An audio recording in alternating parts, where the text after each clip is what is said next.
অনেকগুলো form fill up করলেন হসপিটালে বসে বসে? এখানে বসে বসে করলাম স্যার। আপনি কোথাকার বিয়ে এলো?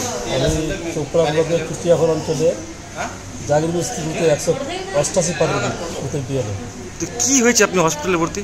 আমি দীর্ঘ পুরো নভেম্বর মাসে ফর্ম ফিল আপ করে আর কি, ফর্ম দিতে আর ফর্ম কালেকশন করতে, যেগুলো আমরা বিশাল চাপের সৃষ্টি হয় আপলোড করতে। বিশেষ করে একটা ফর্ম ফিল আপ করতে আমাদের মিনিমাম 25 থেকে 30 মিনিট লেগে যায়।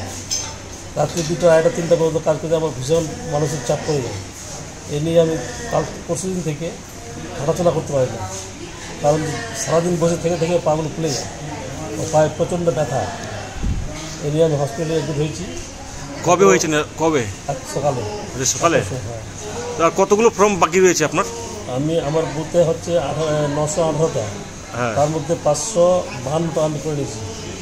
আপনি যখন অসুস্থ, এখন আপনি বাকি ফর্মগুলো কীভাবে? বাকি ফর্মগুলো আমি ইয়ারও সঙ্গে কথা বলেছি। হ্যাঁ, ইয়ারও বলেছেন যে আপনি সুস্থ হন, আপনার পরিবর্তে আমার যে সুপারভাইজার আছে, সুপারভাইজার বাকিগুলো কালেক্ট করবে এবং আপলোড করবে। আপনি কি হসপিটালে বসেই কি ফর্ম ফিল আপ করছিলেন?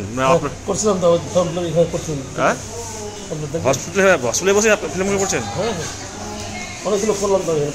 হ্যাঁ, অনেকগুলো করলাম তো। অনেকগুলো ফর্ম ফিল আপ করলেন হসপিটালে বসে বসে? এখানে বসে বসে করলাম স্যার।